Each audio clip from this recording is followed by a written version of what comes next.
বিসমিল্লাহির রহমানির রহিম।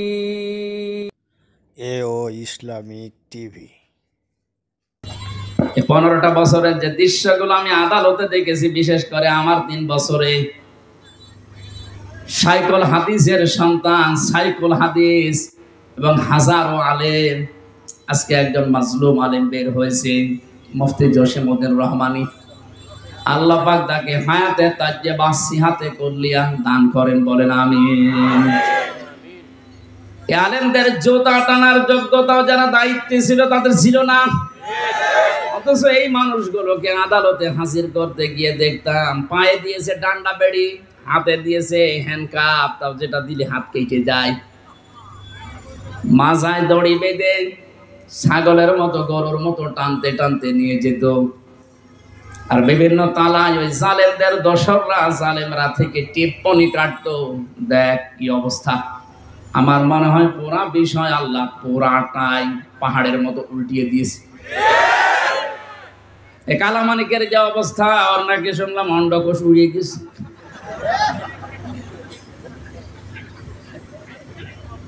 এ শয়তানটা বিশ্ব নন্দিত মুফাসসিরে কোরআন শহীদ আল্লামা দেলাওয়ার হোসেন সাইদি রহমতুল্লাহ আলাইহি, তাকে ফাঁসি দেওয়ার জন্য যে গর্ববোধ করেছিল যে আমি তাকে ফাঁসি দিয়েছি।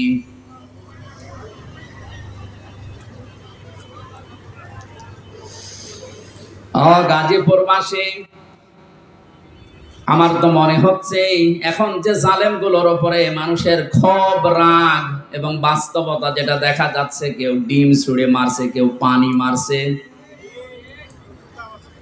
কেউ কেল ঘুষিত ফিরে আসে, এগুলো সব আমার যতটুকু ধারণা নবীর ওই হাদিস অনুযায়ী এটা আলেমদের বরদোয়ার ফল।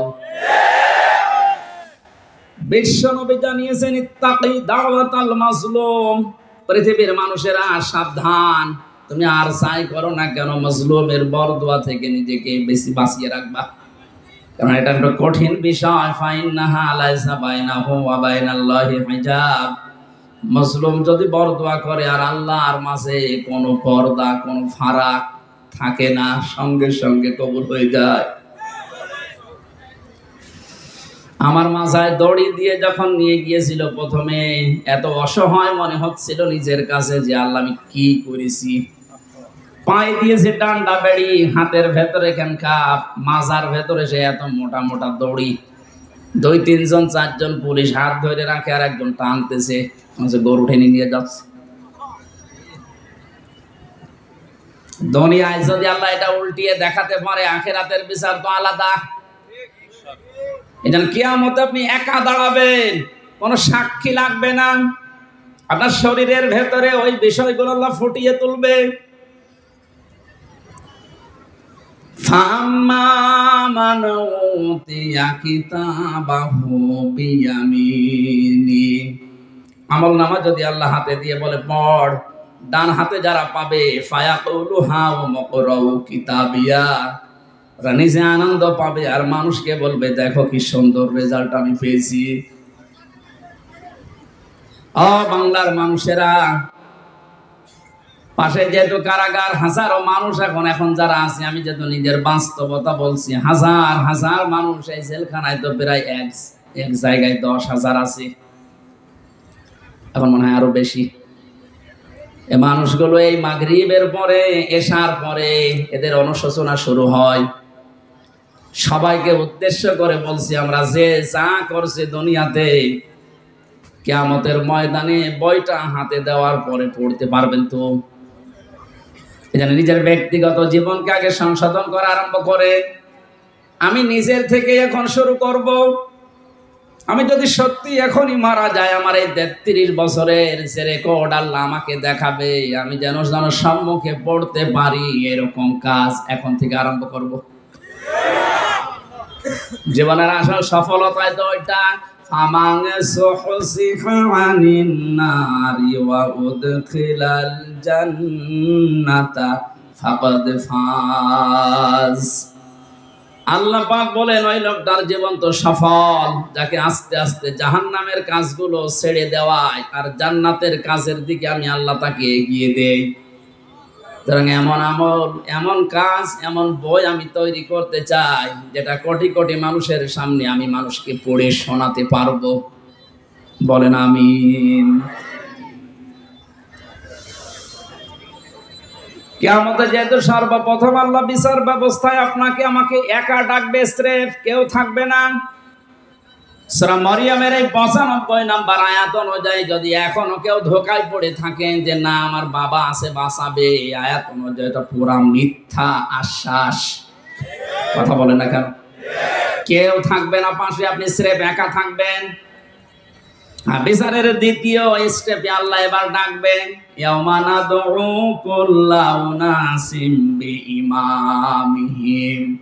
সূরা বানী ইসরাঈল 82 নম্বর আয়াতের 72 নম্বর আয়াতের প্রথম অংশে আছে আল্লাহ বলেন কিয়ামতে এবার আর তোকে একা না, তোকে ডাক দেব আমার দরবারে তোর নেতার সাথে। কার সাথে? এটা যদি কেউ রাজনীতি মনে করেন আপনার কপালে আগুন লাগবে। আল্লাহ পাক বলেন কিয়ামতে আমি তোকে তোর নেতার সাথে ডাক দেব। ও গাজীপুরবাসী, নিজের মনকে প্রশ্ন করেন তো, আপনি যে নেতার আদর্শ মেনে চলেন, ওকে যেহেতু আল্লাহ আগে ডাকবে, এরপরে পেছনে আপনাকে, আপনার কি মনে হয় এখন আপনি যার পেছনে এখনো পর্যন্ত আছেন, ওই লোকটা যদি সামনে থাকে আল্লাহ কি মাফ করবে বলে মনে হয়? আপনি এখনই যদি বলেন না, আপনি তো ধরা খাবেন। ও বলছে ঠিক, ও ধরা খাবে, তাও ঠিক। ধরা যেন খাওয়া না লাগে, এই কারণেই তো রাইফি সাহেবের আয়োজন দিয়েছে, কোরআন দিয়ে শোনানোর জন্যই লিখেছে তাফসীরুল কোরআন মাহফিল। আমি তো কোরআন দিয়েই বলছি, একটা কথাও বাইরের বলেছি। সুতরাং আহ্বান জানাচ্ছি আমি বড় দরদ নিয়ে, মায়া নিয়ে। আমি দেখতে পাচ্ছি কোরআন আর হাদিসের চোখ লাগিয়ে যে আপনি ধরা খাবেন। এখনো পর্যন্ত অনেক জালেমের দোসর এখনো স্ট্যাটাস দিয়ে যাচ্ছে। আমার মনে হয় যার মনের ভেতরে বিন্দু পরিমাণ একটু বিবেক, একটু অনুশোচনা কাজ করে, তার সামনে যদি শুধু আয়না ঘরটা ভেসে আসে, কোনোদিনও জালেমের পক্ষে স্ট্যাটাস দেওয়ার কথা না।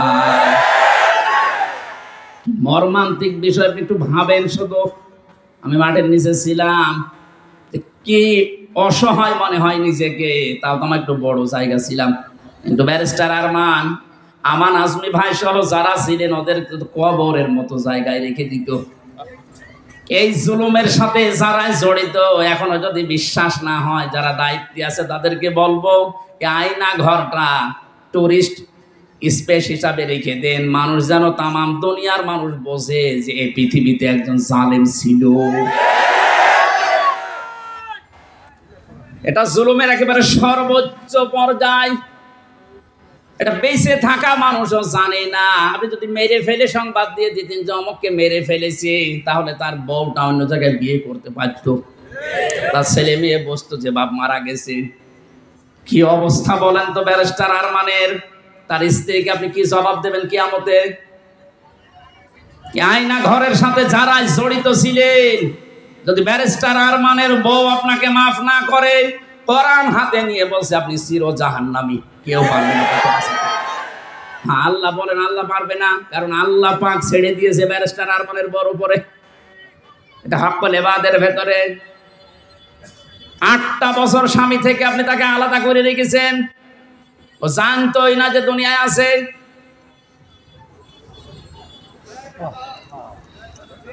আমি কয়দিন থেকে আমার অবস্থা হালচাল শেষ হয়ে গেছে, আর সে 8টা বছর।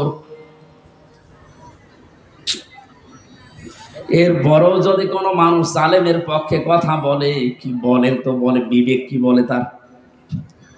আপনার বিবেক বলে কিছু আছে? আর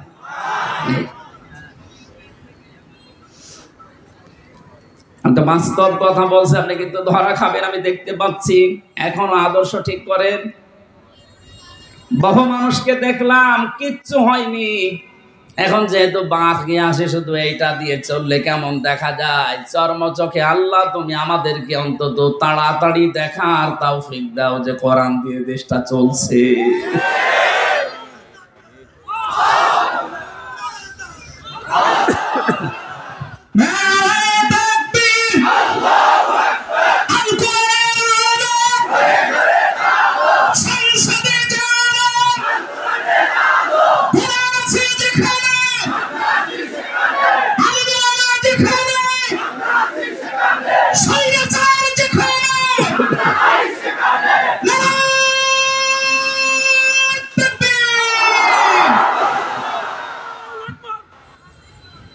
অন্য কোনো দিকে না নিয়ে বিবেকের দিকে নিয়ে যান। আমি আপনাকে বাঁচাতে চাই।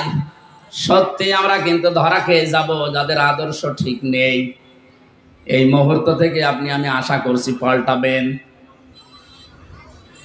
2 নম্বরের ব্যাখ্যায় পেয়েছি, আল্লাহর নবী জানিয়েছেন আমাকে আল্লাহ ইয়াসিন বলে ডাক দেওয়ার কারণে, সিন মানে সাইয়্যিদুল আলামিনের পরে সিন মানে সাইয়্যিদুল বাশার। সিন মানে কি? বাশার মানে মানুষ। মানুষ পদবাচ্যে যারা বিবেক